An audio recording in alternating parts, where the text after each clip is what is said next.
Hi, everybody. Welcome to what I'm calling the return of FaB GaB because it's been a few months, I think, since we did the last one. And I'm looking forward to doing this particular show. And I'm here today with Matthew Turnage, who has his own YouTube channel. And I'm here also with Kit O'Toole, my partner from Talk More Talk, another show, and she's got her books that you got to check out. Songs we were singing, guided tours through the Beatles' lesser known tracks, and not to forget Fandom and the Beatles. I like to say the act you've known for all these years that she was doing with Ken Womack as well. You know, so thanks for being here. Really appreciate it. Now we're going to be talking about, I guess, more or less the songs from Tug of War, which we're doing because this year marks the 40th anniversary of Tug of War, which I can't believe because I was there on day one buying it, and time just goes too fast for my liking. And I'm sure a lot of you out there know what I'm talking about with that. All right. So, to start with, I want to say, Matt, I on your channel, I noticed that you put a video up about Tug of War, although I intentionally didn't see it yet because I don't want to know anything about where you stand. I don't have a clue. I'm assuming it's going to be good, but we'll see as we go along if my prediction was correct about that. All right. So as I said, this is April of '82 that the album came out, and I remember very clearly buying it. For me, a lot of times you would think with all Paul's wonderful melodies and his gift for the earworm, you would think that I loved the album right out of the gate, and I didn't. That happens with a lot of Paul's albums for me, and I'm surprised. But nevertheless, with a few more listens right then in '82, the spring, didn't take any time at all before I really started to like it. Now, recently I've been doing a routine as the weather's getting nicer here that I'm walking in the morning and I'm doing the old earbuds thing and I'm listening to different stuff. I said, let me listen to Tug of War, which honestly I haven't played in quite a long time. And my feeling on the album, I said, was that I loved it back when it came out. And then as the decades went on, I started to feel that the album kind of was still very good, but kind of less. And I put it down in the middle somewhere. But I'll tell you, as often happens, this particular walk that I had the other morning recently in preparation for this show, I thought it was great. I said, "This is a masterpiece to me." And next time I do my McCartney rankings, it's going to be in the top five somewhere because it moved out, and that happens from time to time. So now, Matthew, let me ask you, what's your general impression of Tug of War, the album? Well, yeah, I really like the album a lot. I did go back and look about probably a year ago. I did a ranking of all Paul McCartney's albums to see where I put it. And I don't remember now exactly where I had it, but it was somewhere closer to 10. But listening to it again this week, I was thinking, that's really much too low. I've listened to it, a few times over the course of the week. And there was one day, a couple days ago, I listened to it. And as soon as I got through, I said, no, I just need to put it back on again and listen to it immediately again because it's such a great album all the way through. All the tracks are strong. Yeah, it was tough to rank because I really like all the songs. Okay. And Kit, even though we've already talked about this a little bit, right, on Talk More Talk, which you can check out on YouTube, Talk More Talk, and please subscribe as well. There's a plug for you. Just to refresh my memory and maybe some of the people here for the first time, what your general impression is of Tug of War. I absolutely love this album. It is hi Mark, and it just I think is maybe other than Band on the Run, my other favorite Paul album. And in fact, you were saying earlier about how you can't believe how much time has passed. Just last night, I was uh, when I well during the day I was doing errands and 80s on 8 on the Sirius XM channel. They do this weekly, big 80s top 40 going back to um, what the top 40 look like at this week in a particular year in the 80s, and it was 82. Number one, this time 40 years ago, was Ebony and Ivory. Yeah. Good And timing. great timing. And I absolutely remember when that song was everywhere, but I also remember when Take It Away came out. And even, though I was a kid, I mean, that song just clicked with me immediately. Yeah. And I love it to this day. So I just, today, even I get out this album quite a bit. I absolutely adore it. Yeah, Ebony and Ivory, huge hit when it came out. I remember it very well. Number one, and with Stevie Wonder, of course, Paul and Stevie together, and a really nice video. I like the video as well. And Take It Away was a great video. You have Yeah. Ringo in there, Take It Away video, and George Martin in there too. Besides it being besides it being a great song, I mean, I like the video. So, and I'm here. I don't have a Tug of War shirt, but I do have a McCartney concert shirt, and so does Kit. Almost identical, close. That's from our recent visit to see Paul. And I see that Matthew Turnage, you have a Yes shirt in honor of Alan White, That's right. who passed May he rest in recently. peace. Yes, Yes, indeed. indeed. All right. So, why don't we start? We're going to take the songs here, right? And there are 12 of them. I'm counting every little one here, so 12 songs. We're going to go from our least favorite to most favorite. And I'll tell you, for me, it was tough, but I know this it changed a little bit because I recently did this for Two Legs podcast. There's a Two Legs podcast out there, and and you might want to subscribe to that. And for Two Legs, when they did this album and ranked it, I had it a little different, just a little bit. So it's changed since a little bit for me. I had problems with the top five. I didn't have too much problems with the other ones. Well, so all right, but difficult. All right, so I think Matthew will start with you for number 12. What do you got? Bringing up the rear here, Tug of War. Well, I just took the low hanging fruit. I went with Be What You See, Link, for number 12. It's actually, I like it as a little, little flavored before we go in to Dress Me Up as a Robber. I think it kind of works well in that, but it's only about 30 seconds long. The vocoder is kind of cool, but it's the sort of thing, if Paul had fleshed it out into a full song, I think I might have really enjoyed it. But for 30 seconds, I can't really rank it higher than number 12. Okay. And Kit, how about you? What do you have? Same as Matt. Even though I like it, I think it could have been an interesting full song. Because, as you said, I like the vocoder effect, and it's got kind of a eerie quality to it. But and I would have liked to have heard what it could have been as a full song. But to be fair, and to look at the other fully realized songs on there, had to go with Be What You See. Oh, okay. I like the way the two of you think because that's what I had for number 12 also. Be What You See. Now, I do also enjoy it for what it is. As a matter of fact, I almost enjoy it more than the song I'm going to put next at number 11. But as you said, it's low hanging fruit, Matt. So Yep. just because of its length, really, and I put Be What You See at number 12. Now, I don't have too many opinions here right now, but I'll put up what I have here.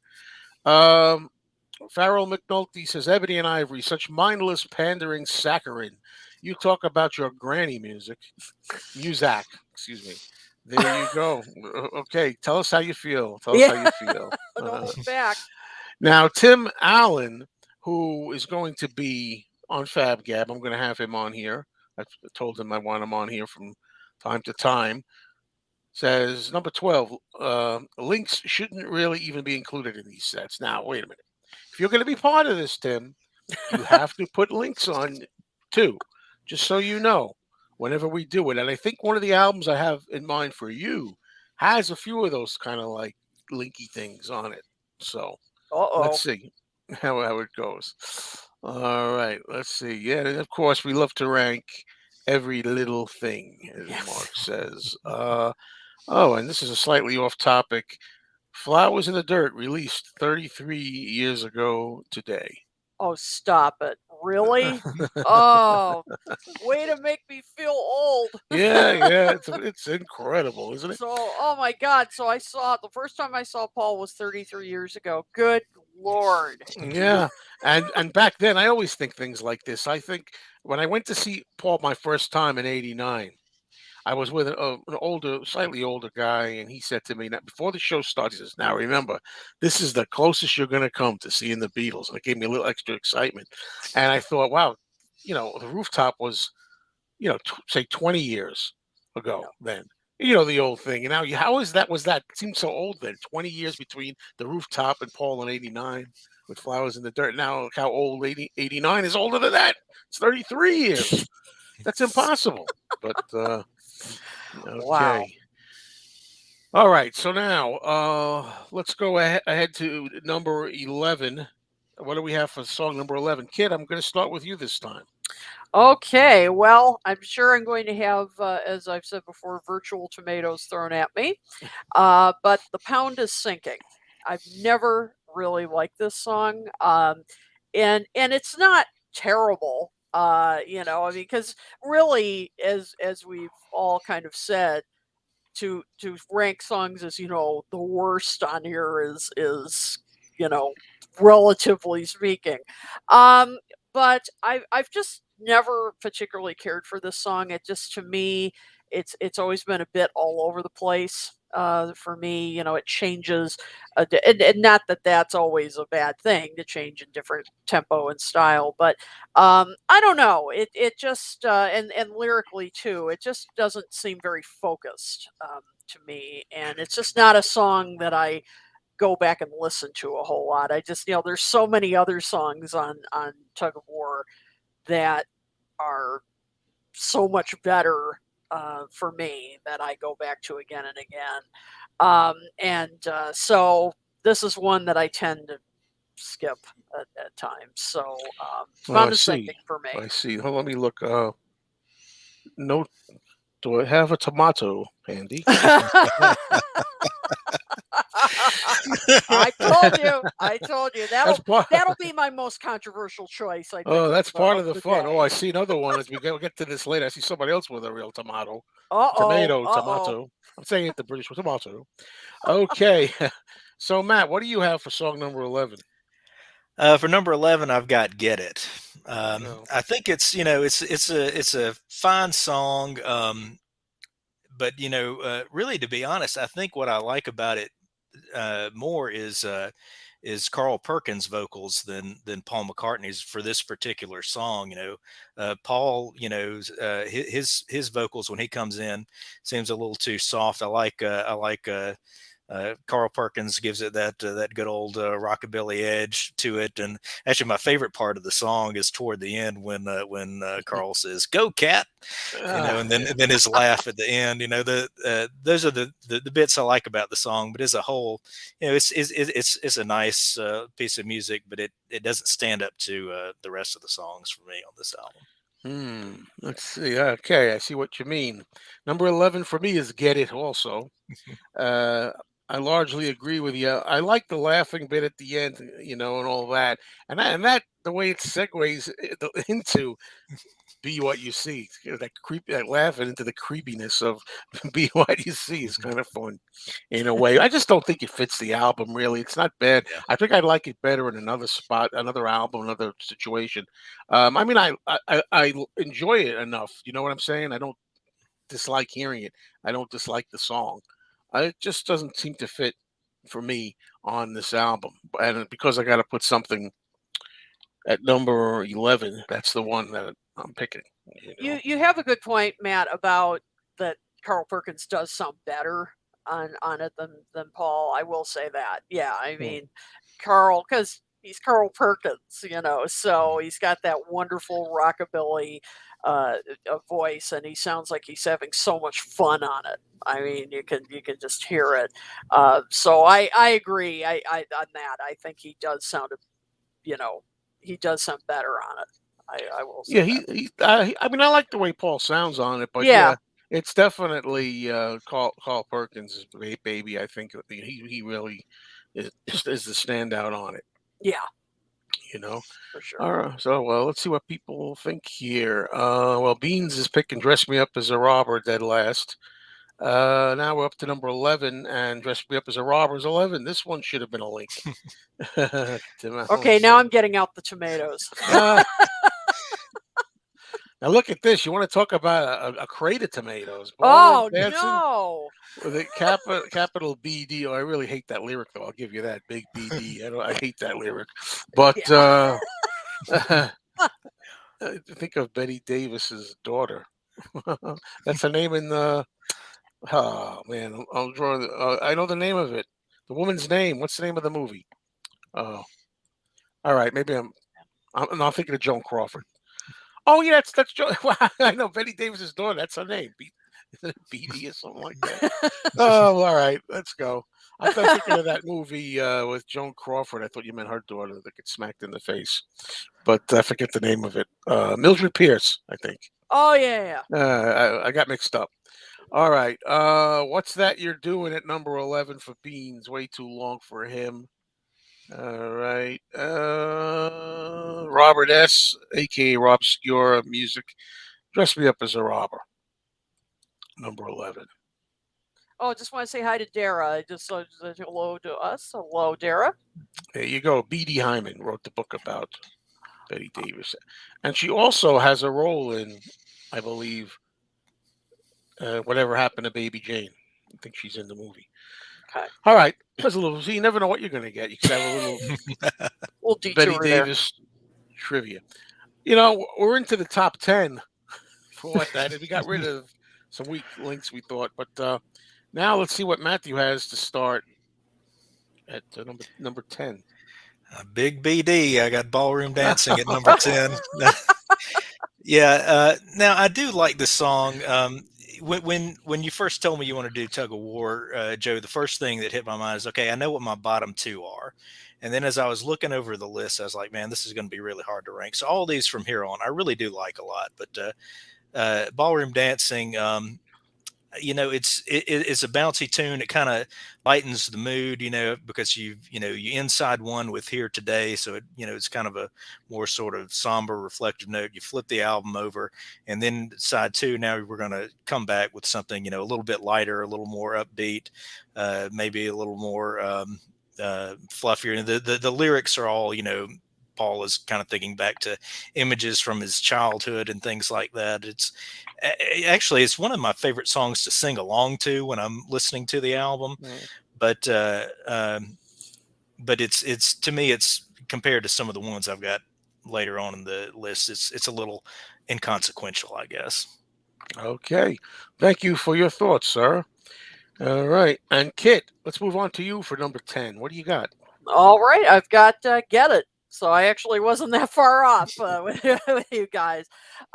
Yeah, as I was saying, I just think as far as it not fitting on the album, I think it does in that this is kind of an album where it's a bit reflective in parts. I mean, of course, and we'll get to it later. This came out at a very significant time in Paul's life. In terms of John Lennon's passing. And I think, this could fit in with the nostalgia aspect. Ballroom dancing is certainly a nostalgic kind of song.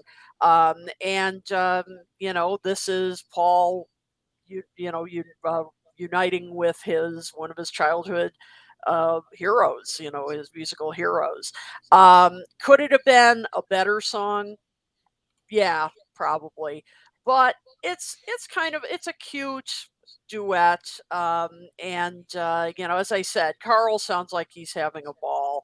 And actually, it led to another great song that Carl wrote. Was My Old Friend, I think it was. It was called, and because he loved the experience so much, and maybe that should have been on, on Tug of War instead. But it's a charming song, but it's not one that I'd rank, you know, way high. But I just like the meaning of, having Paul there with Carl Perkins, one of his big influences. Yeah, very big on duets. Mhm. Excuse me. Yeah, allergies, folks, it's a killer. All right, number 10 for me. Oh man, am I the first one mentioning this? You could dress me up as a robber. Dress me up as a robber. Ooh, wee, ooh. Um, I like it much more now than I did then. Back then, I really had no use for it. It would have been dead last 40 years ago, probably. But I like it now. It's kind of weird, silly. I guess I like what Paul does with his voice. I could imagine something like this on McCartney too. I don't know, kind of experimental sounding. So I have fun with it now, but it's at 10, not much higher for me, and that's all she wrote for me on that. I'm gonna now go back and see what we got here. Okay, Tim Allen, Get It. Great song. He says he doesn't feel it fits on the album. Number 10. Hey, Ah, the pound is sinking. okay. There you go. You reversed positions with Kit on those two. Let's see.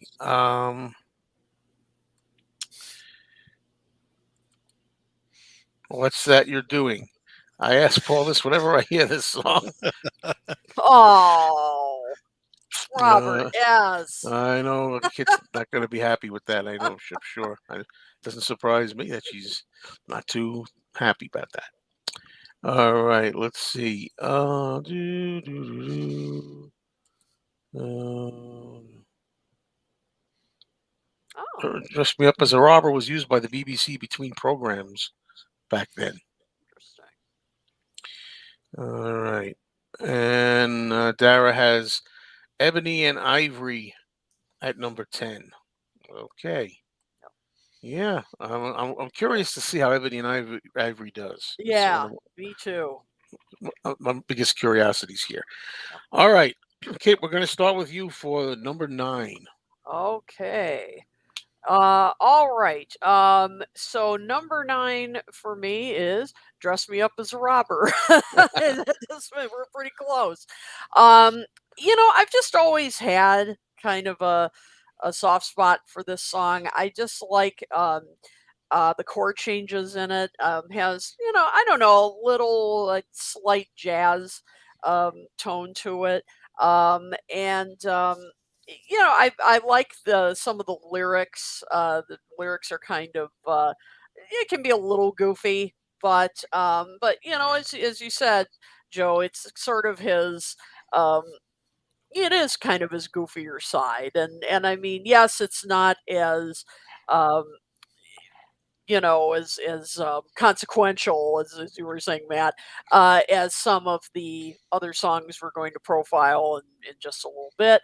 But I've always enjoyed it for what it is. Let's just say if he broke it out at a concert, I'd be very happy. It's Oh, I'd be yeah. cool with it. I'll Um, take anything just because it's different. Yes, that's true. That's very true. But I've always liked this one. I just think it's just different sounding for him. And I like his going into his falsetto, and so a little bit of a vocal, a little bit more of a range for him. So yeah, this has always been kind of a soft spot for me. I've just always enjoyed this track from the first time I bought this album. Hmm, okay. Okay, Matthew, how about you for number 9? All right, for number 9, I've got "What's That You're Doing." Mm, Uh, it's a good song. It's it's funky, and really, if I go a while between listening to the albums and don't look at the the list of who's playing what on the album, I'll always forget that Paul plays drums on this album, on this song, because it's probably one of the best drumming tracks he's ever recorded. I think it's the song is really funky and the drums really add something to that. The I love the synthesizer bit that Stevie is playing on the track. Um, it's a really fun song, and I really like also at the end when they do the "We love you, yeah, yeah, yeah" bit. You know, kind of referencing Paul's previous band there. It's a good song. It's a fun song. It probably would rate a little higher for me if they trimmed about a minute off of it or so. I think it goes on just a little too long. But otherwise, I do enjoy the track. Okay, number 9 for me is also "What's That You're Doing." Um, that's one I liked very, very much when I first heard it. Yeah, in the beginning, the early 40 years ago. Don't don't love it as much as I did then, but it's still always welcome when it pops on. I like hearing it, and I love Stevie Wonder, and he's great on that. Very funky. It's a good time. I like the little yeah yeah yeah bit on there, but I do agree it tends to go a little long. I think, but yeah, it's very enjoyable. This recent time when I played it, I had a really good time with it. Yeah, so it's good feel, good groove. So that's what I have for number 9. What's that you're doing? You should get me to sing next time, Paul. All right, let's go up. All right, let's.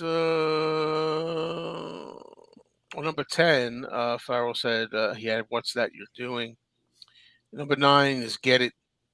Perkins' laugh at the end is really charming. Great that Paul included him. Now, if only George went through with playing on Wonderlust. Yeah. Yeah. Mhm. What could have been? All right. What's that you're doing for Tim? It's really more of a jam than a song. All right, if you say so, sir.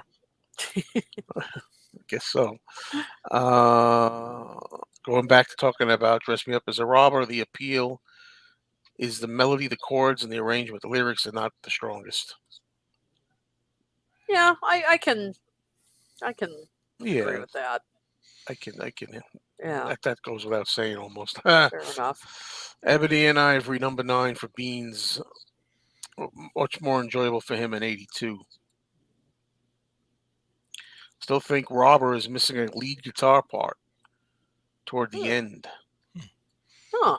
That's All right, that's an let's interesting see. thought. Yeah. A lot of people are having a good time with the "She Loves You, Yeah, Yeah, Yeah" tribute at the end. I'm kind of like I have not listened to the album yet. I know where I'm going after this is over. You will not be disappointed, Dara. It's a great, great album. You will Uh, love it. all right. We got Robert S. puts "Get It" at number 9.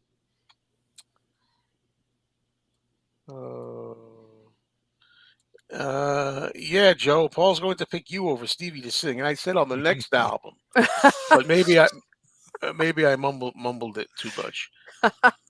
Well, how do you have? You didn't hear the album, but you got "Get It" at number 9. What am I missing? Something? Uh,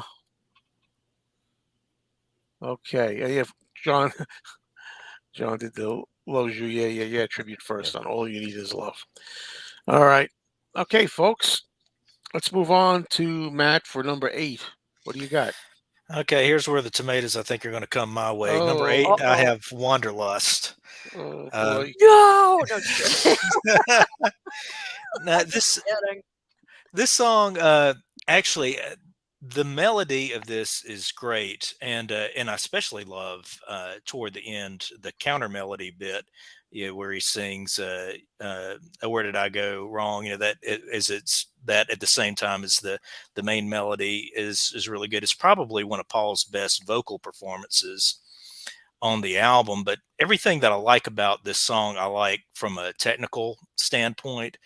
For some reason, I just have never been able to really connect with this song, on a level beyond that. I don't know what it is. If it's the lyrics don't speak to me or what, but yeah. So it's one of those songs I can listen to and I can sort of dispassionately say this is a great technical achievement here in this part of the song, this part of the song, but the song doesn't thrill me. I think if I never skip it, but I think if I did skip it, I wouldn't really miss it that much, to be honest. I ran out of tomatoes. I Yeah. don't have any. I used them up already. But if I did have them, it would go for Julio. I mean, Yeah. Julio, are you out of your cotton picking mind, man? Well, my friend Julio. I'm But the ordering a thing new is, crate. I'm the ordering a thing, new crate as we speak. Julio, you sure you don't mean pipes of peace? Yeah. And then he assures us both are bad. Gotta understand, Uh, Julio and his friend Richie, my friends, both they don't really care for 80s stuff too much. I think that might Oh, have okay. something to do with it, but Okay. I don't know for sure. All right. So now I'm lost. Okay. Kit, you're up for number 8. Okay, and before I said, I will say it took me a while to warm up to Wanderlust. Oh, It okay. wasn't like an immediate fall in love kind of song. So I will say that it took me a while. So number 8, Ebony and Ivory, because part of it's fatigue factor for me. Back in '82, I probably would have put it like top 5. It was, but with fatigue factor, and a lot of people, it's very fashionable now to bash it and say, oh, it's corny, and but it really, that's not why. With me, I mean, I just it's, I think it's a very, the message is very nice. It's I think it's very sincere and all, and I mean, it just became, as I said, very fashionable now to bash it. When I was listening, I told you I was listening to the big '80s countdown yesterday, and they talked about this being number 1, and then played it, and I listened to it again in preparation for this show. I tried to listen to it with fresh ears. The production on it is just flawless. I mean, it really is. Yes, is the whole album, but particularly this one. I mean, George Martin's production on this is just beautiful. I mean, just crystal clear. And Paul and Stevie were just such a great team. Their voices just were wonderful together. I mean, you can see why it reached number 1. I mean, these two superstars together, great message, beautifully produced. You had that, the great bridge in the middle where, the hand clapping part. I mean, it just had every ingredient for a hit. I mean, it really did. So while, the burnout factor is why I'm not ranking it higher, it's a great song. I don't think Ebony and Ivory is a song about a piano.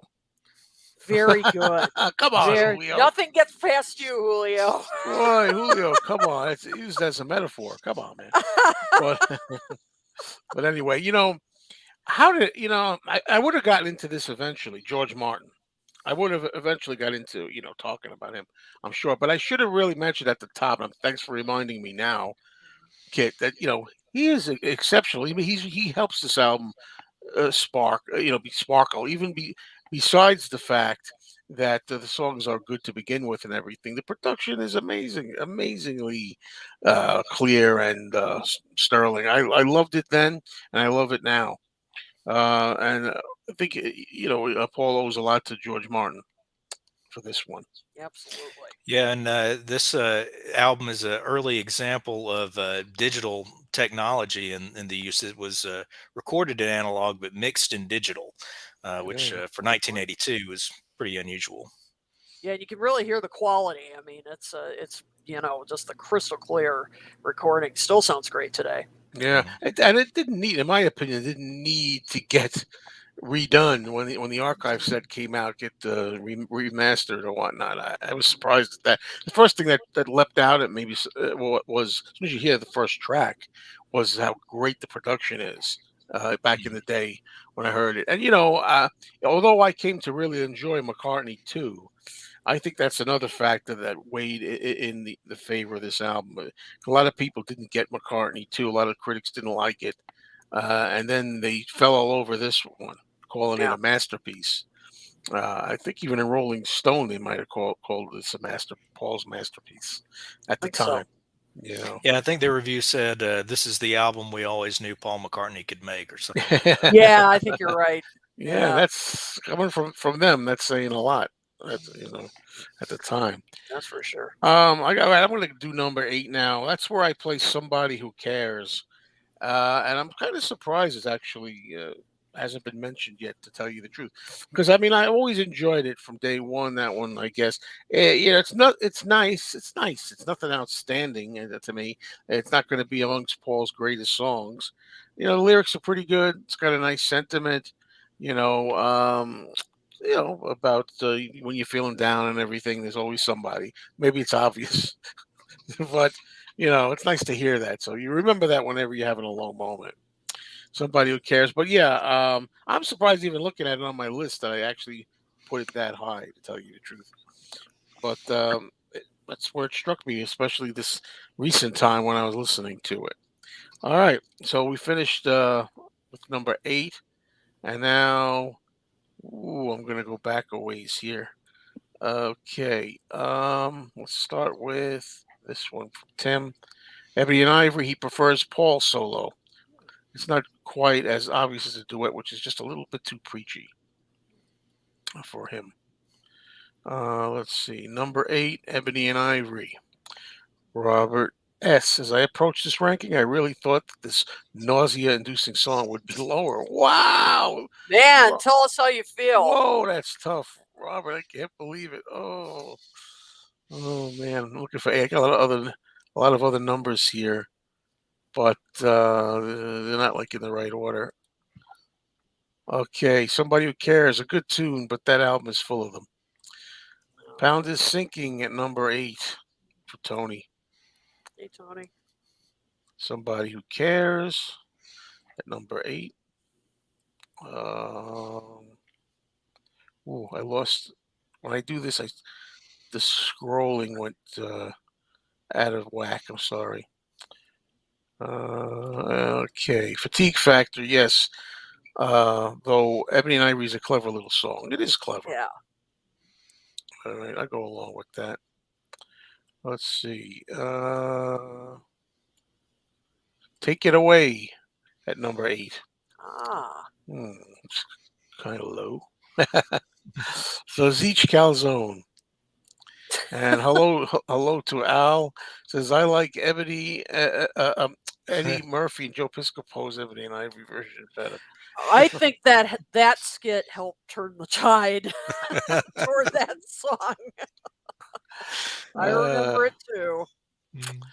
Tug of War is Paul's best 80s album, which is not saying much, I think. I mean, I would agree.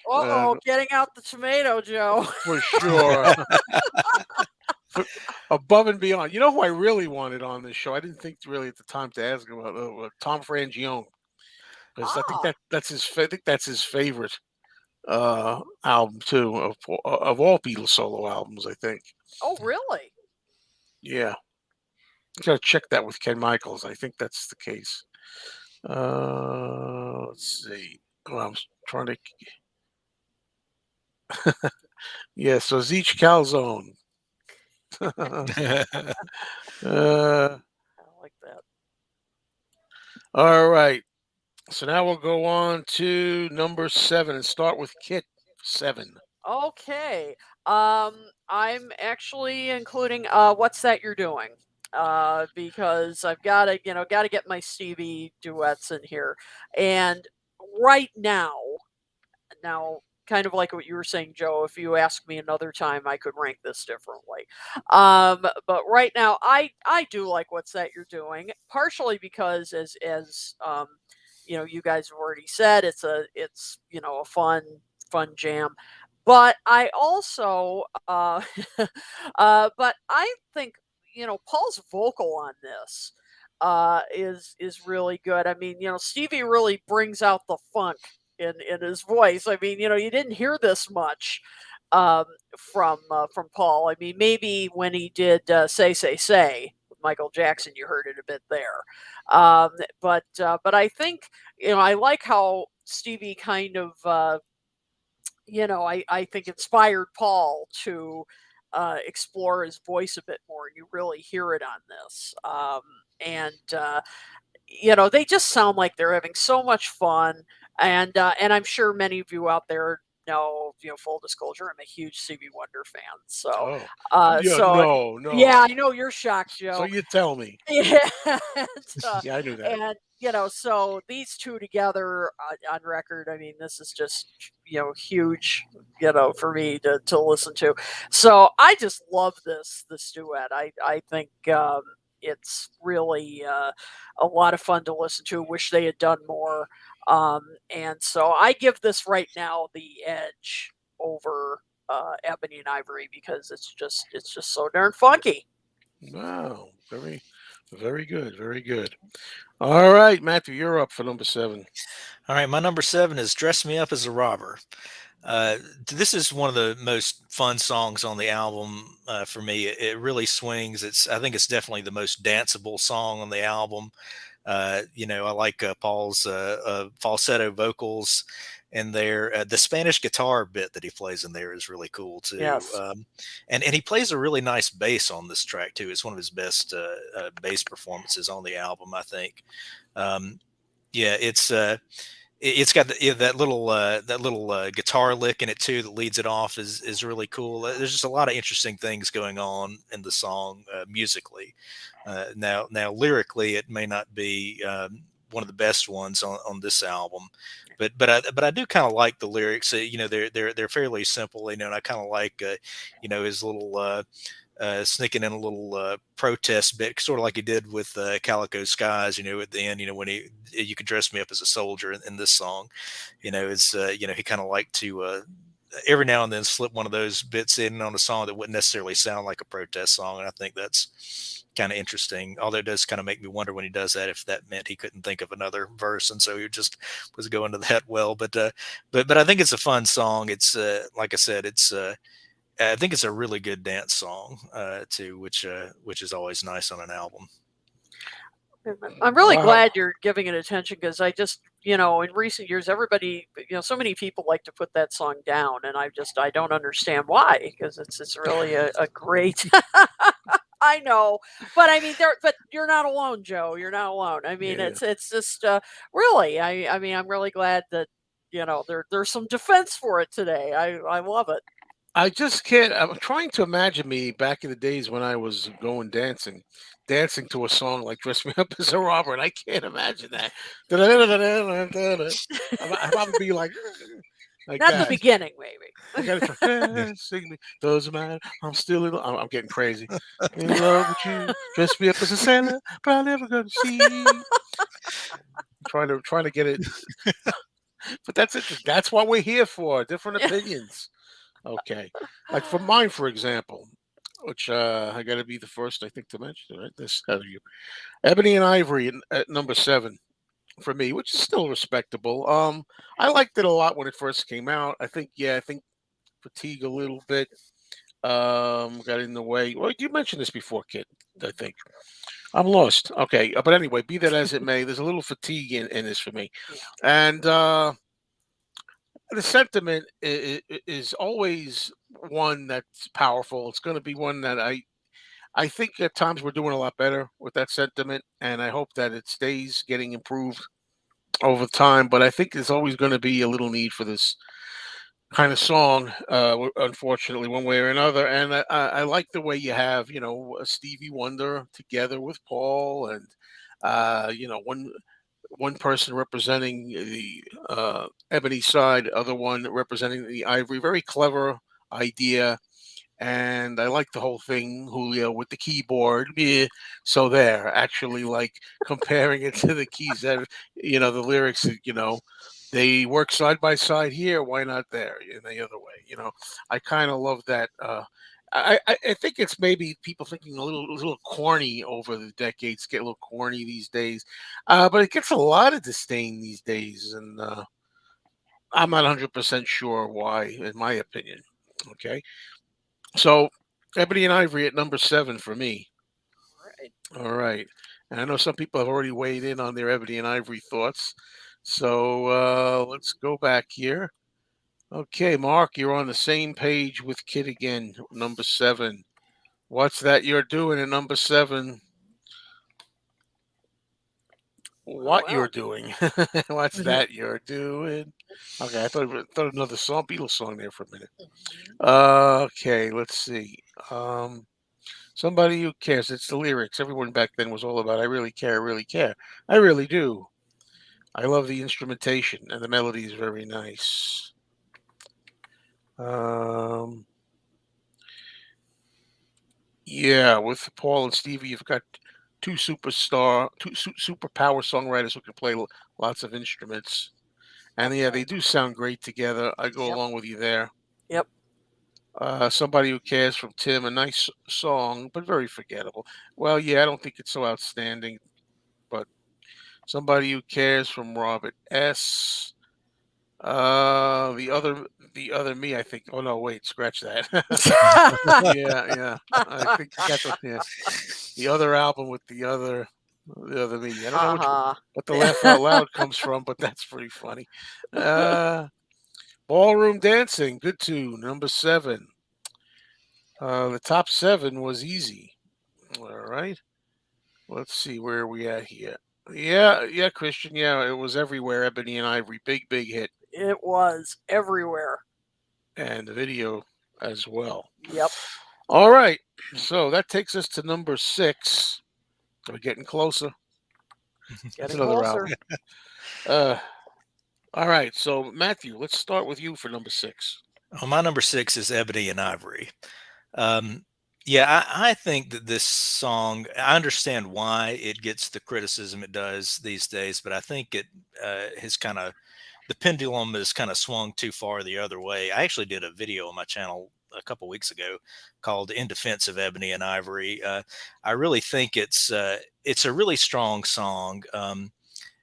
Again, Paul's bass playing on this track is great. The particularly that middle section, and then when they repeat it at the outro, where they're repeating, Ebony and Ivory living in perfect harmony in the hand claps. If you really listen to the bass in that part, it is some really interesting playing going on there. Interesting. Yeah. And Right. yeah, Paul and Stevie, they harmonize together very well.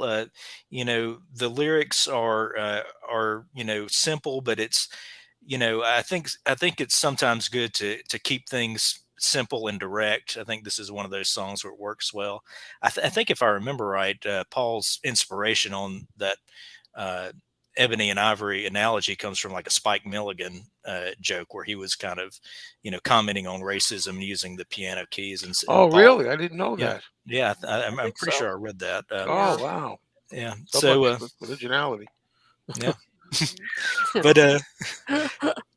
but but I think it's a strong song, and something else about this. I mentioned I did that video on my channel. I had a Ken Yacht, a viewer, commented on it, and this had never occurred to me before. But thinking in terms of the placement of the album, we start off the album with "Tug of War," which is a song about conflict, and then we end the album with "Ebony and Ivory," which is about unity and harmony. So it makes a nice little bookend to the album when you think of it that way too. Hmm. Hmm. Yeah, Yeah. that's true. Now that you mention that, yeah. Yeah. Mhm. Never thought of it Well, that way. nicely done. Okay, Kit, number 6 for you. Okay, number 6 is Somebody Who Cares, which has come up a little bit in the comments. I've always liked it. I think it's, as others have pointed out, beautiful melody, uh, great vocals from Paul. I mean, just very straightforward, but very very clear. And I think the lyrics are very, just it's a sincere message. I have to say, on a personal note, it's gotten me through some hard times. I've turned to it for for inspiration many times, and I just think it's underrated. I'm not saying it's up there with his all time best, um, but I just think it's it's really a meaningful song in many ways. So for personal reasons, but also for just for the fact that it's a beautiful song. I just love it. Oh, that's very nice. I like the Yeah. support of that song. That's Yeah. well said. And you always need somebody who cares. Day in, day out. Hmm. You know what I mean? Exactly. There's always Exactly. somebody. There you go. All right. Now, for number 6 for me, this is a song that was in my top 5 the last time. And again, I got to say, it happens every time we do a ranking. I say, look, well, this is how I feel now. This may change. Might be back in the top 5. I might have even had this number 2 at one point, but now I got it at 6. Mm. All Oh right. wow. And that's the first song, title track, Tug of War, which I think is really great. I really like it a lot. Yeah. What a way to open the album with the sound effects of the tug of war, people pulling on the rope and everything, and boy, the orchestration, how grand the track sounds. Oh, and as I'm hearing myself talk, I'm like, "You idiot! It belongs to the number 2 or 1 or something." So that's how it goes. But this is what struck me. I just love it. I love the different moods of it. You know, it just feels different as it goes along, and then the kind of rocking part, and years to come when it kicks in there. That's a great part. A beautiful job, master track. You know, tug of war. But yeah, it should have been a little higher. I think now that I'm thinking it, but we'll do it again tomorrow. Then I'll move it up a little bit. All right. Let's see. Number 6, we have "Be What You See" all the way at number 6. I love the mood of it. I never have expected it on a Paul McCartney album. Ballroom Dancing at number 6. Okay, now we're getting some ballroom dancing. Uh, Number 6. It's so catchy. I love the brass. And what's that you're doing? Love this track, but agree with Matt. About a minute and a half too long. And I Yeah. agree too with both of you. Yeah. It is a little long. Here Today, Tim Allen first mentioned it here today. It had to go somewhere on the list. If it wasn't so yesterday, it might be higher. Okay. Yeah, I agree, Tony. Uh, Tony says, I love the large amount of brass instruments on this album, thanks to the brilliant George Martin. Yeah, Absolutely. I concur. Uh, Kit and I, we love that kind of stuff. Yes, indeed. Including both Beatles and solo, Ebony and Ivory is the Beatles' second biggest hit in the U.S. If you include both Beatles and solo, Hmm. that means what? It's just was the longest on the charts. Or Yeah. Yeah, it was 7 weeks at number one. I think the only one that was longer, Beatles and solo, would have been "Hey Jude." I think it Hey had Jude, 9 weeks. Yeah. Yeah. interesting. I didn't even know that. Well, okay, Wanderlust number 6, and Tony ranks this as the number 5 best Paul album. Mark says, "Tug of War got to be number 1." I'm starting to wonder about that myself, thinking it might be. Okay, Mark, Joe, we both have Tug of War at number 6. It's a bit slow for an album opener. How do you feel about "I Don't Know" on Egypt Station? I don't like the pushing, pulling, backing vocals too much. Thank you for reminding me. I like that. I do too. Yeah. Sorry, Mark. I like You that. gave me an idea to It's remind tug of you. war, pushing, You, re, pulling. you reminded me. Wanderlust, number 6 for Robert S. All right. Guess where we are? The top 5. Oh, it's Oh getting boy, serious now. this was tough for me. Let me tell Yes, it you, was. Kit, it was tough for you. But what did you wind up with for number 5? Oh boy, and as I said, ask me tomorrow and I may have a different list. So number 5 here today. And I'm probably, if you had asked me some years ago, I would have ranked it maybe even a little higher, but it's, maybe it's a little fatigue factor that I'm not ranking it like maybe even number 2 or something. But what an incredible tribute to John. I think it was just what a wonderful approach to write it as if he's in this dialogue um, with John, and this personal, um, this message of talking about uh, the things they went through together, and and this whole message too, which he's mentioned in concert, of saying the things that you should have said when the person was alive. I mean, it just makes you cry every time. But it was just a perfect tribute, um, and simple. Just with the guitar and just some strings. It's not overproduced, and I really can't think of a better way that he could have saluted his good friend, and a nice way to close out side one. It's and I used to think that was one of his most underrated tracks, and then of course he started playing it in concert, and now everybody knows it. But it's still just a stunning song, and shows what a great lyricist he can be too. So that's my number five. All right, well put. Okay, Matthew, what do you have for number five? All right, for number five, I've got Tug of War. Um, I agree with a lot of what you said just a minute ago, Joe. It's a great song. The I think the strings are really well done. That's one of the things when you open the album with this song and hear those strings come in. There's no mistaking. There's George Martin, asserting his presence on this album. Yeah, great melody and the backing vocals.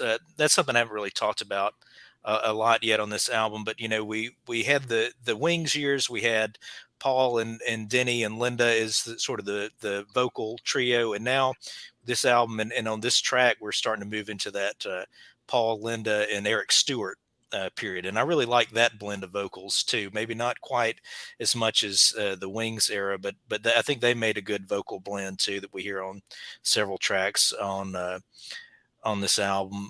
And something that was really interesting to me too, as I was flipping back through the book that comes with the Super Deluxe edition, that opening tug of war sound that you hear, that was recorded at the National Indoor Tug of War Championships on December 7th, 1980, the day before John was killed, which I thought was sort of an interesting little bit of timing there. Um, yeah, it's a really strong track. I think it's not what you necessarily would typically think of as an album opener, but I think it works really well to set the tone for this particular album. Okay, I agree. let's take a moment here. Thanks, Judy and James.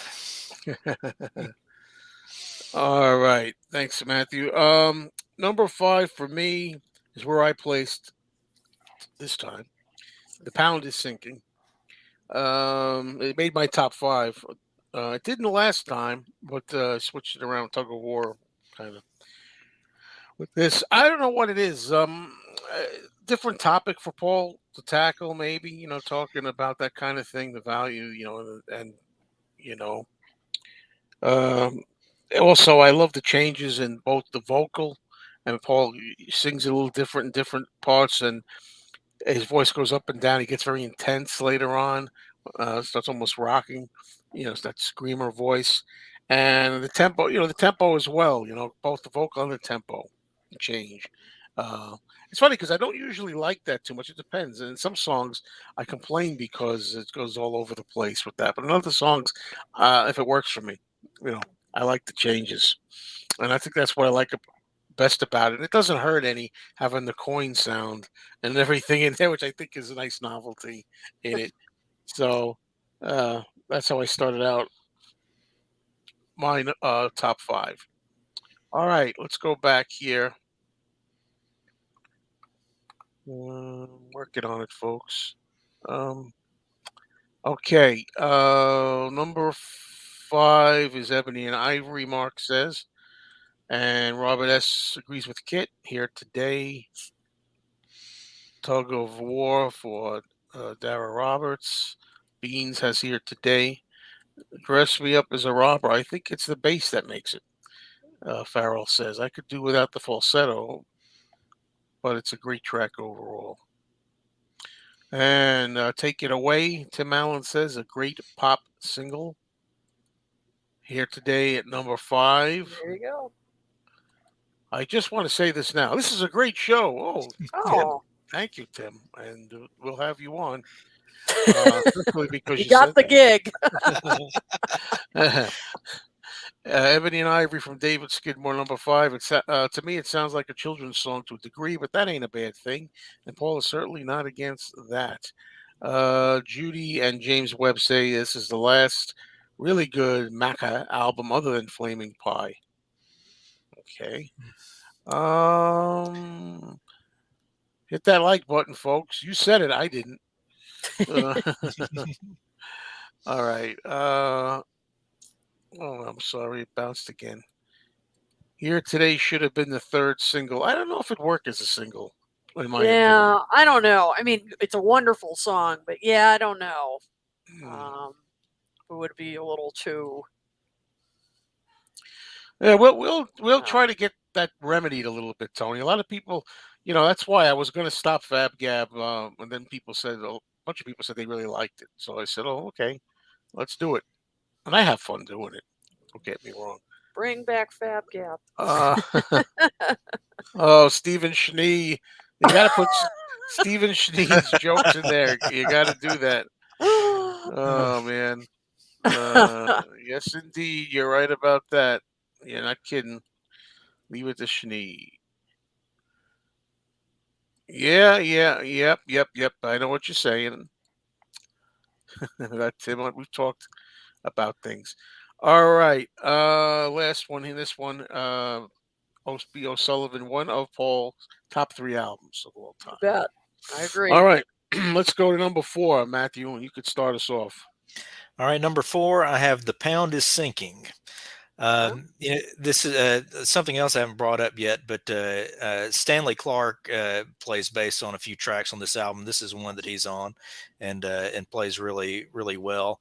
This song, this song kind of hits some of the buttons for me on things I like from Paul. It's musically, he goes through a few really different sounding sections on this song. It's probably not as far in that direction as something like, if you think of, Band on the Run or Uncle Albert, Admiral Halsey, where there's very distinct sections. This one, he just gives you a little slice in there, and then he comes back to the main piece. But I love when he does that sort of thing.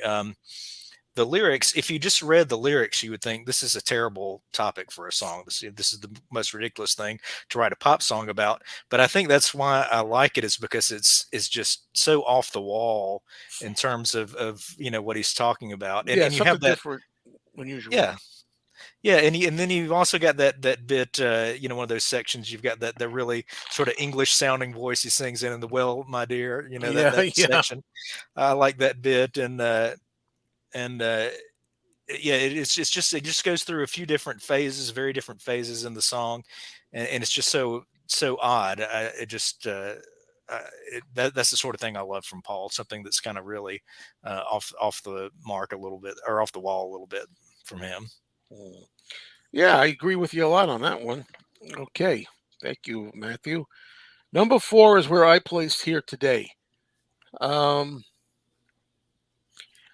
It's weird to think, everybody was waiting, and myself included, to hear what Paul was going to do for John after John was murdered. And I wasn't wild about all those years ago, the George song. I mean, I'm glad it was a hit and all that, but I always thought that was an awkward sounding kind of like song. I thought it could have been a better one. Now, although these days I love Here Today, when it first came out, my first reaction was, yeah, it's nice of you to do that, but I thought, that's it? I don't know why I thought it was kind of like lightweight, or I thought it didn't say enough, believe it or not. But now I just love it. I got it at number 4. And we talk about fatigue factor a lot. We hear songs so many times, and God knows I've said, Paul, in concert, I'm tired of hearing Hey Jude, and I'm tired of hearing Let Me Roll It and all this. Here Today is a little different for me when he does it in concert, obviously, because how emotional he gets singing about John, and I think it's in the Amoeba Mhm. show where he really breaks in that. Sometimes it really affects him more emotionally than others, and I think him performing here today in concerts, even though it's repetitious, I think really made the song more poignant and made it like a classic Paul song too, and something that's really to take note of. Whereas it was almost, I think, just kind of lost in a way. If you knew it, great. If you didn't know it, you were missing out. But now a lot more people know it, and of course the string arrangement on it is just gorgeous. And a beautiful sunny morning at like 8:30, 9 o'clock in the morning, as I'm walking with earbuds, I was tearing as I was walking with it. It really got me. And especially when he says at the end, "I really loved you and was glad you came along." I'm getting emotional now. Okay, so oh god, that really is. It's a beautiful song. So here today at number four for me. Okay, let's dry my eyes and go up a little bit here. Oh, wait, I have Uh to share mine. oh, Yeah. I didn't mention yours. No, Oh, I'm sorry. Go ahead. that's all right. I got the order wrong here. Go ahead. Oh, it's all right. So mine is ballroom dancing. Big BD. Oh, yeah. Yeah, that is kind of a cringy line, but the rest of it, I love. It's just so much. It's just a fun track. And I also I have to say I like the Broad Street version too. Wave the sword, kids, wave Yeah, the sword. yeah. But no, It's I nice like in the movie. He does that. He's pointing to the kid. but no, I like that version too. I like the production on it. Again, George Martin, he was just firing on all cylinders here. And it's just a fun thing. He likes it's just a typical. Paul loves to go back to his, to his childhood, back to uh, kind of a fantasy version of his childhood and music hall and so forth. And this is a great example of that. And I mean, it's bit of you can dance to this actually, but it's just I've always liked this track. It's just Paul at his most fun and bombastic and um, I've always just loved this song. Um, and love the production on I'm with you, kid. I'm with you. All right. Now we're good, right? it. Okay. Yep. Let's see now. My number four is Somebody Who Cares. Beautiful song Paul wrote for lonely, sad people, just like Too Yeah. Much Rain. Oh, that's a great song Yeah, I too. love Too Much Rain. I'll tell Mhm. you that. Yeah. Whenever we get to that album.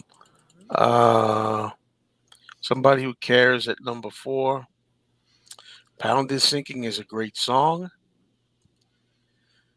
Here today, number four. It's not one I play often, but I think his live performances of it have raised my opinion of it. I really like his middle eights in it. Yeah. Yeah, I say it really helped live for me as well. I think Pound is Sinking number four. I thought it was relevant at the time because of where we were economically. Come to think of it, it still may be. Yeah. Tug of War number four. A near perfect song, as are all of the songs I put in my top five.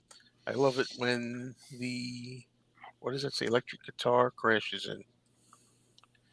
Uh, yeah, yeah. This is pretty true, I would say. I'll let you all read it for yourselves there. Okay, I agree with Matt. The Pound is Sinking is my number four. Tony says, I think there is a comparison to be made between What's That You're Doing and I Want You, She's So Heavy. They're both long songs with only a few lyrics. I think there's more, way more in What's That You're Doing. Yeah. You know that I'm appreciating. I had to do that. Someone just gets to me. I got to slip it out. You know what I mean? Hey, glad, love all those years ago. Okay. Pound is Sinking. Love this track at number 4. When do you rank B-sides for this album? Right now. No. um, I love Rain Clouds. I love that, and I love I'll Give You a Ring. Yeah, that's my favorite. I'll give you a ring. What other B-sides are there? Are those the only two? Ode to a Koala Bear. Not Say Say Yeah, Say. that's something. Yeah. Yeah. Say. Oh, to a koala bear, jeez, damn meatheads, huh? No, it's actually got a good tune. To a koala bear. Let's see. Let's see. Well, Martin McGrath says after hearing Paul sing "Strawberry Fields" during Get Back, why does Paul not do this as a tribute rather than tiresome here today? Well, Martin, he did do "Strawberry Fields Forever," and what did he do? Help, Help. Strawberry Fields Yeah. Forever, and Give Give Peace a peace a Chance chance. as a medley in the 1990. I think he did that around Yeah. there, maybe 93, maybe something like that. And I agree with this. This is on the side. Empty Garden is probably the best John tribute. That's a It's nice. my favorite John tribute. Out of the John tributes, Elton John's Empty Garden. I just like that the best. However, the Paul one is a favorite because it's the relationship between the two men, Lennon and McCartney. It's just so personal. I mean, Yeah, it really yeah, is. it's personal. Let's see.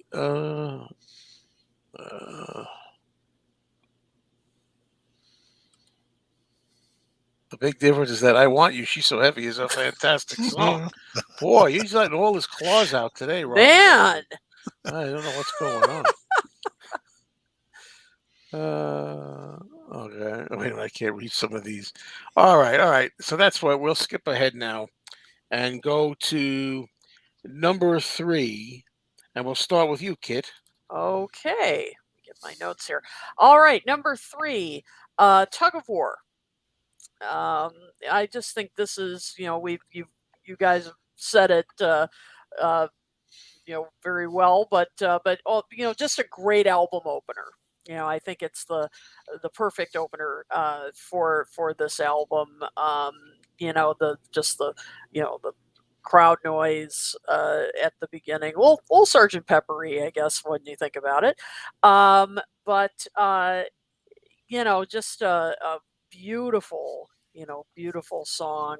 And yes, I do like the pushing pulling lyric. I think it's Me too. Me too. it's a metaphor, a metaphor for life. And I just think it's it is a metaphor for the album and kind of what Paul was going through at the time he was making this album. I mean, the emotional push and pull. And and kind of, and Matt, I really like what you said, your viewer said about starting off with conflict and ending with Ebony and Ivory of unity. I think that's, I'd never thought of it that way. So I mean that's a great opening closing full circle thing. But I just love the strings. And then, as you said, Joe, the guitars, when the rock guitars come in, I mean, it is just a beautifully arranged, produced song. Paul's vocals are spot on. The harmonies, little wingsish there. And I just think this is just one of the best album openers that he's done. So, And I love Tug of War. the end of it too. Yeah, And exactly. And then how it flows into Take It I Away. love that vibe that it gives, or for lack of a better word, that Mhm. feeling of just drinking it all in. Yeah. And then we go into the next track, which I like the way that kind of like blends into the "Take It Away" track. Yeah, it just really sets the stage for the rest of the album. Yeah, Just yeah, great song. agreed. Matthew, how about you for number 3? Well, real quick, I just want to say I saw in the comments Judy and James Webb said Tormadoes. I see what you did there. So for those not in the know, Tornado was Oh, I a missed Yes that. album. Ah. So my number 3 is Here Today. You know, I think y'all both have mentioned, the possibility of fatigue factor with this one. Before I started ranking it, I thought it probably would have been one or two slots lower just because of that. But as I listened to the album again this week, it just I think the song just for me was really holding up well. It's such a great tribute to John. It's very heartfelt and sincere. I like how he kind of touches on the whole every aspect of the relationship. There's that verse in there. Well, knowing you would probably laugh and say that we were worlds apart. And he talks in the lyrics book about how uh, you know that John wouldn't really feel that way, but that is the sort of thing he might have said at certain points in their relationship. Um, uh, but it's so heartfelt, especially that line where he says, "I love you." You really feel everything coming out there. It's such a great song, and it does echo Yesterday a bit, with just Paul on guitar and then the string accompaniment. Um, and really, I was thinking about that with those strings. Really, we could look at this as George Martin's tribute to John as much as Paul's, I think. Um, but it's something else too. As I was looking through the Super Deluxe book, looking at recording dates and everything, what I thought was interesting is so of course John was killed on the night of December the 8th, 1980. Paul found out that next morning, December the 9th, 1980. This song was mixed on December the 9th, 1981, a year to the day after Paul would have found out that John died. So I don't know if that was just happenstance, but I thought that was interesting, the timing of when they were in the studio doing the final mix on this song. Wow. That's a nice little bit of information there. Makes it a little bit more poignant and touching. When you think about it. All right. For number 3, I put "Take It Away." I was really 2 and 3. I was thinking like, oh boy, I don't know. I was going to mix them. "Take It Away." I don't know. Great pop song, great video. I don't know what I have much to say about it. I just I like the groove of it. I like the drumming in it. I like the brass. I like the way Paul sings it. His voice is outstanding on the whole album. I think I should mention. Absolutely. And yeah, I I don't have much to say about this one. I just really like it. Take It Away at number 3 for me. It seems like a song that's that good. I should find more to say about, but I don't have it. I don't have it. So let's go back.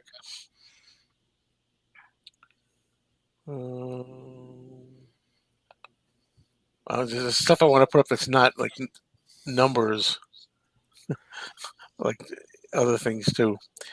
Yeah, where's that part that something about tug of war that Martin McGrath said? I want to find that exact quote. I don't agree with it at all, by the way. Here it is. Why has the song "Tug of War" never been spoken about the relationship about John and Paul? It's so clear that that's what it's about. Well, there's a lot of songs like that fans think are about John and Paul, or about Paul and Ringo, unless they really said that it was. For the most part, you don't know for a fact. I don't think it's clear that that's about No. Actually, I was John just and Paul. today looking through the lyrics book to see for the songs on Tug of War that are in Oh, there. please And, don't make me fall on my face here. now, Paul addresses that specifically. He says I don't that remember that. this song was written before John died, and he did not have John in mind at all when he Oh, wrote the good. song. But he said he knows a lot of people think that, and his feeling is once a song is out there, it's yours, and if that's how you feel about it, then that's fine with him. Well, that's fine. But Paul's just Yeah. trying to be nice with his usual way. Oh, it could be about whatever. It's a wonderful thing when you hear a song and it could be about whatever you like it to be about. But I'm sure he doesn't like that if it's about something negative that he didn't intend. If that comes up, but yeah, I don't know. It's just that people could have their interpretations. There's no law against it, but I hear that all the time. Like I was listening to Mind Games recently, and the song I know," and people are always saying that's John talking to Paul, and I always say, "Ah, no, it's not." I was listening to that one on one of my walks, and I thought, maybe it is. So I was going there a little bit too. I said, "I'll stop that. Stop. Don't go there." I think he would have said it was, but then again, if it's John, would he really? Would he really Well, want to tell you that? If it was John, within a couple years, he'd have been telling, well, it's really about me. It's about me. Yeah, That's what that's I know it's right. about. Yeah, You got it. he's really all right. That's a good one. I gotta see if I can find where I was. We're up to number 3, so you got "Dress Me Up as a Robber." Really grooves for me. Weak lyrics notwithstanding. Just love all this love for Dress Me Up as a Robber. This is Yeah, great. wow. Ballroom Dancing, number 3. Back in '82, I felt like I was cheating on my girlfriend. I love this song so much. Oh, wow. Be careful. That could be big VD. Yeah. Oh, That was too dear. good. Tug of War for me, number 3. I agree with those that say this is a great album opener. Oh, it sure is. Yeah. It sure is. And it works. It works best as an album opener, I think, on its Does. own. It's a little. The video. I like the video, but it's a little. I don't know.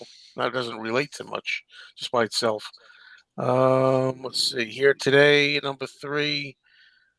Absolutely no cringe. Maybe this could have been better. It's a song I can't hear around anyone else. Headphones only. Ooh. Wanderlust is a masterpiece. I love the brass. I think Matthew Turnage is right there with you. No, I'm kidding. Wanderlust. Let's see. Hello to Big Bear. I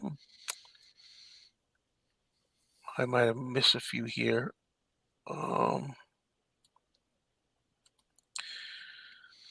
David Jackson was at the Take It Away video shoot.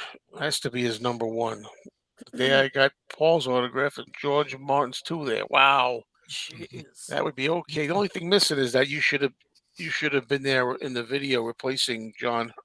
Was it John Hurt in Oh, the yeah. video? That would have been the only other better thing about it. But that's pretty good. That's very impressive. Very cool. Okay. I think Here Today was heavily influenced by Pet Sounds. Yes, Joe. Don't talk. Put your head on my shoulder. Let's go back and listen to that. Let's see where we at here.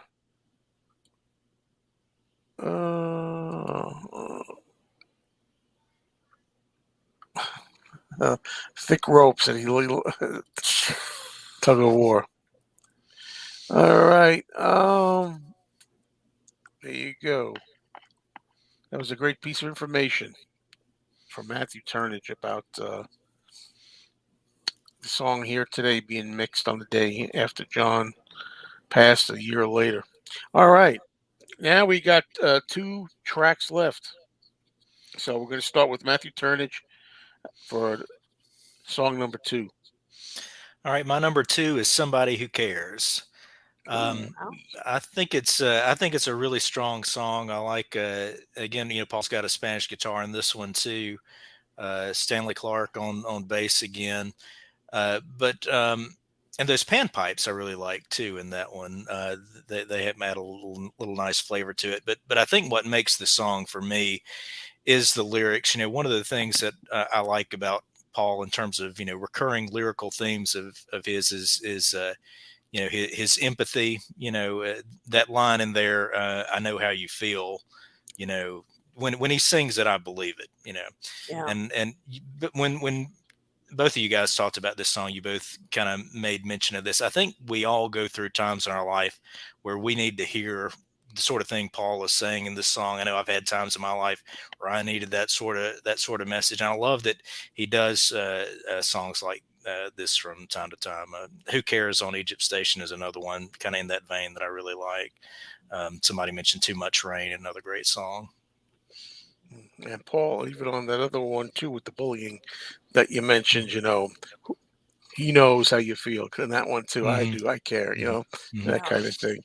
Yeah, that's. I'm impressed. I like when people like songs that I wouldn't expect a lot of people to put at number 2, and it means so much to them that it's different than I would expect it to be.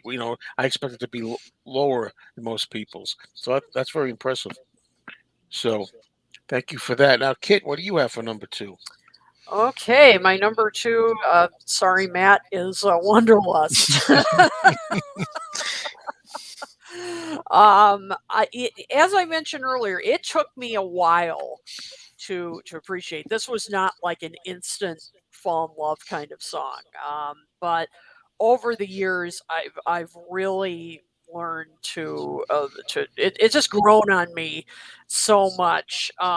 It's just I think somebody else mentioned it in the comments, and I agree. I just think it's a masterpiece. I love the horns, the strings, Paul's vocals. It just has this majestic kind of quality. Although imagine my disappointment when I found out that it was inspired just by that Paul and folks didn't that they just were denied boarding on a boat because they couldn't smoke pot on it. I thought, really, this just sounded so like majestic about being on the water, and I'm like, that's it. That was that was the inspiration. Well, pushing that aside, it's just I mean, it's really a gorgeous song, and I think George Martin said later on that it was one of his favorite Paul compositions, and I have to agree. I mean, it's like a film. I mean, when you listen to the whole thing, I mean, it has these different sections, and it really is. So for me, Wanderlust is number two. I love it. Well done. Hmm. Okay, for number two, I put Ballroom Dancing. I think it should have been a single. We every time that comes up, Yeah. we always mention this. It's the closest thing to a jolting rock song. I mean, I guess it's fun, it's exciting, it's festive. I love Paul yelling, "Ballroom!" Oh God, dancing. I love that, especially the last time he does it. I think is the best. I the weak point is him doing that cringeworthy big BD. Oh, it's a big BD ballroom dancing there. Yeah, but I really I like that. That's one of the ones I liked right away. I said in the beginning of the show that it took me a while to really like the album a lot, but that one I think I liked right away. For me, it's number two, ballroom dancing. All right, now up we go backwards. Okay. Yeah, a little support there for somebody who cares. Okay.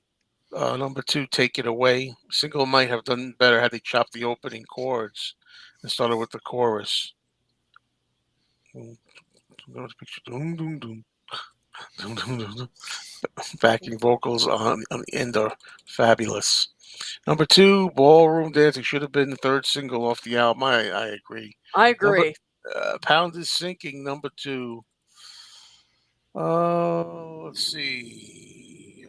I do agree. Too Much Rain is a late day McCartney classic. Number two, The Pound is Sinking. Kid is just plain wrong about this one. Sorry. Sorry. uh, let's see. Number two, Take It Away. It's a catchy song from start to finish. I love Linda on the background and Ringo on drums. Absolutely. Okay. Yeah, okay.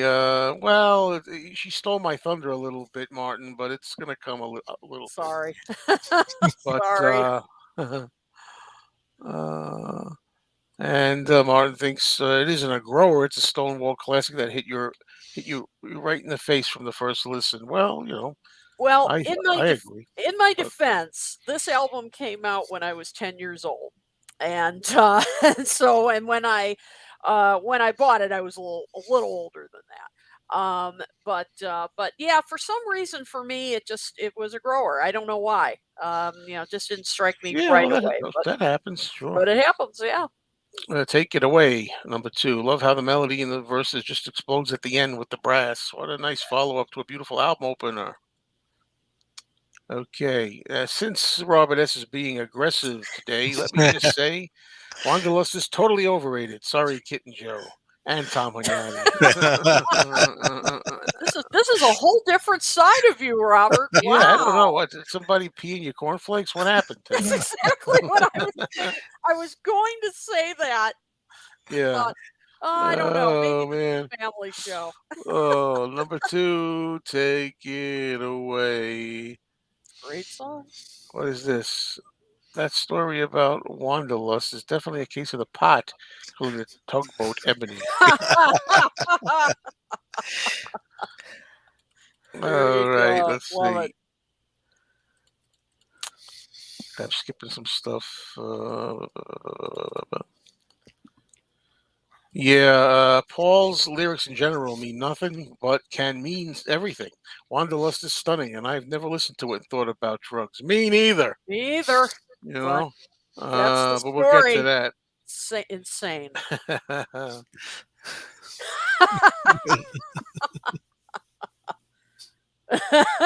I have a few. Gotta have a few laughs, right? Absolutely. It's all in good fun.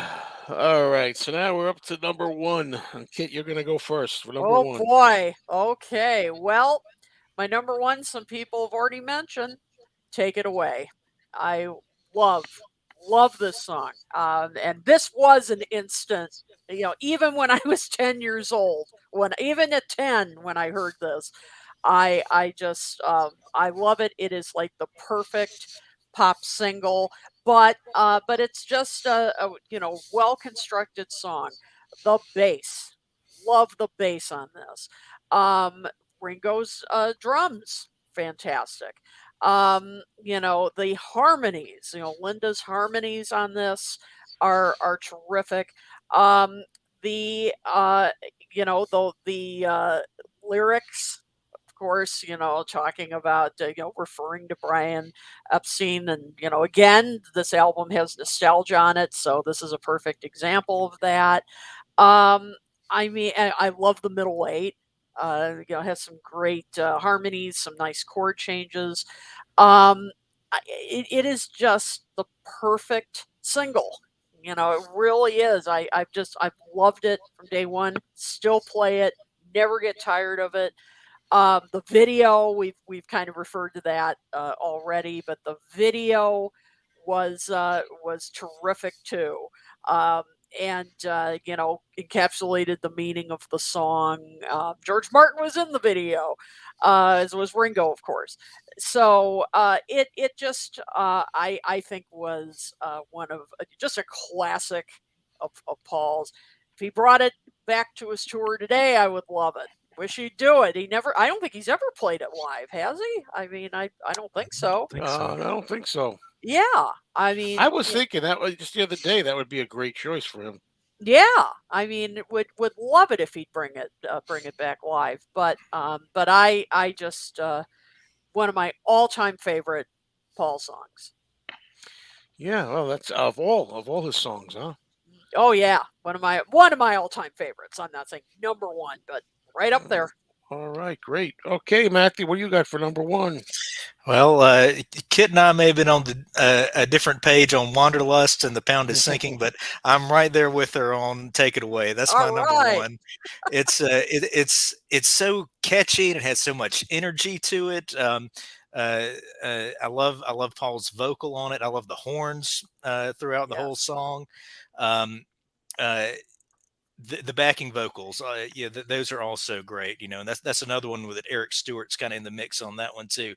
But the thing that I think that really impresses me the most about this track musically is the two drummers. You've got Steve Gadd and Ringo both playing on this song, and as I was listening to it a couple times on headphones, you can really hear them. They've got them on different channels, but it's really hard to get two drummers playing together without stepping on each other, or one playing just something really rudimentary while the other one's playing something more flashy or whatever. These really blend together very well, and it adds a lot to the song, especially in the chorus. Those two drums going is just great, and I love the video. Something I don't know if I'd never really noticed it or thought much about it in the video too, is you kind of go through and it's sort of the history of this band's career. You also see the history of Paul's bass guitars in it, because when they're playing in the living room at the beginning, he's got the Hofner from the early Beatles years. Then when they're in the studio, he's got the Rickenbacker from the late Beatles years and most of Wings. And then where they're playing live in the Fishbowl thing, he's got the Yamaha he had started playing on Back to the Egg and was still playing at the time of Tug of War. So I thought that was interesting that he kind of matched his basses that he used in the video to where he was in his career at that point. Wow, I Good gotta go back and observation. watch that.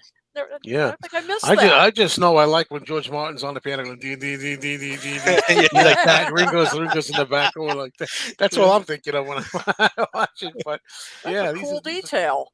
some great details there that you brought up. All right, number one for me, and I'm not even sure if this is how I really feel, but it's how I feel right now. It was Wanderlust at number one. I don't know. I think it was Martin McGrath here who said it's Beatles standard. It's like it's standard. It's up to Beatles standards. Yeah, I mean, not that it has to be, but for those people who like that sort of thing, was it could have been a Beatles song or whatever. Yeah, it kills me when I found out. Much like "Got to Get You Into My Life" Yeah. was about fondness for the weed. I love this song so much, and then I heard that, and I'm like, oh man, come on. But I still love the sound of the song, and I'll go where I want with it, as you said. You can take it anywhere you want. Exactly. Just too bad it's another pot song, but more or less. But just gorgeous otherwise. Great singing. Paul, I saw as I'm reading comments, I was going to say, I'll bring it up later. Tim Allen says, Paul's like doing a duet in like two voices. I love the singing that he does. I love the part with the shift to "Where Did I Go Wrong, My Love?" That bit. Yeah, it's a real special classic. I think a masterpiece in Paul's repertoire for me. But as I'm sitting here, I'm looking at all the other great songs. I'm thinking, yeah, I could shift this around another time. Put "Take It Away" there, "Ballroom Dancing," "Here Today," But I'm glad I was able to figure out 5 tracks. Those are my top five, I suppose, more or less, in whatever order they go in on any given day. So yeah, Wanderlust away. All right, now we're gonna go back and see what we have here. I see we got a comment from Canadian Stud Muffin, and I'm gonna have Larry on here, I hope, as well. It says, "I love Matthew's T-shirt and the Yes album Tormato." Is that it? My Yeah, least Tormato. favorite song is "What's That You're Doing." Oh, sorry, kid. Number one is "Here Today," which, like Joe, has really grown in stature for me over the years. Thank you very much, Robert S. You helped make it a great show. Yeah.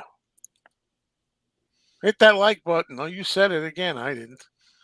But let's see. Take It Away, number one. Great video with Ringo playing too. "Take It Away" for Beans. Opening bass is incredible. Yeah. Should have been a number one, a top five at least. Amen. Yes, indeed. Wanderlust for Tim. Vocally, yeah, Paul, as he said, Paul is doing a duet with himself in two very different voices. One of Paul's masterpieces. Yeah, I like Agreed. it that much. Ballroom Dancing.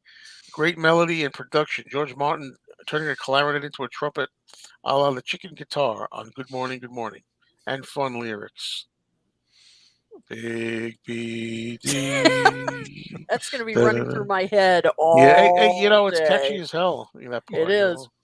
Big Uh, BT. Not easy to pick a best song. There are 4 or 5 contenders. This was tough.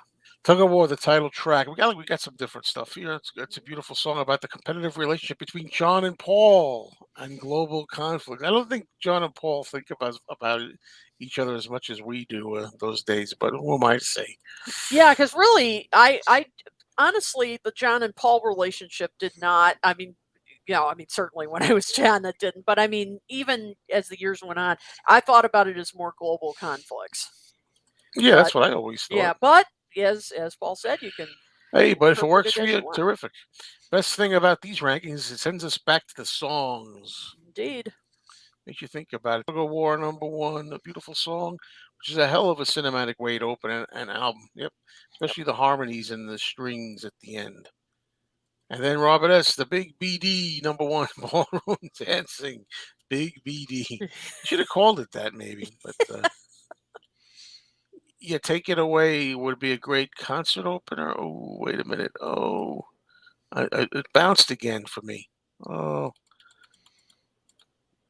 oh, want to get all this stuff in. Sorry, talk amongst yourselves while I do this. Well, anyway, Yes. my favorite Paul album cover. I might be missing stuff. Uh, Yeah, I think it's a really well designed cover. It's very eye catching, but it's simple. yeah. Yeah. Definitely memorable. Uh, Holy mackerel! Matthew Turner's your encyclopedia. Boy, he came up with a lot of good stuff today. Yeah, great great Thanks. info.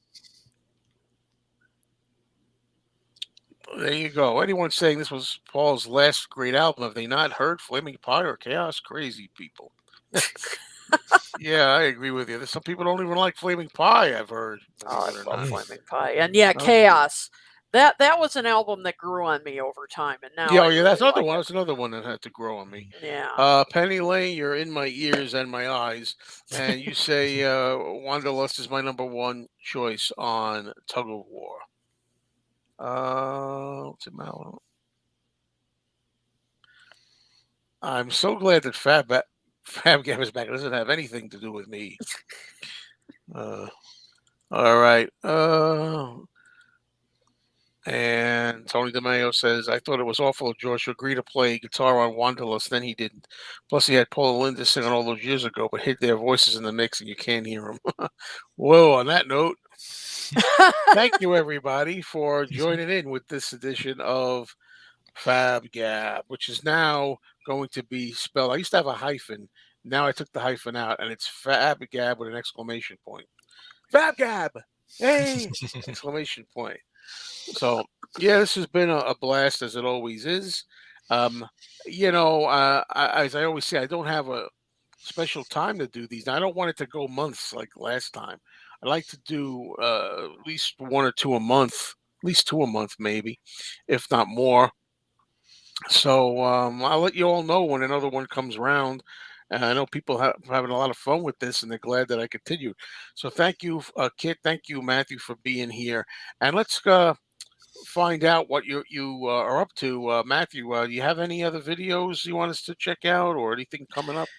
Yeah, my last video that went up a few days ago, I put up one ranking the Beatles' U.S. albums from my favorite to least favorite. And I also recently realized it's been probably almost a year since I did a video talking about John's solo career. So I'm going to be reviewing a John solo album within the next week or two. I've got two that I'm trying to decide which one I'm going to do, but that'll be coming up soon. Okay. And Kit, do you have anything on your plate? Well, first of all, thank you, Joe, for inviting me back on. Oh, This sure. was a blast. I've always loved being on this.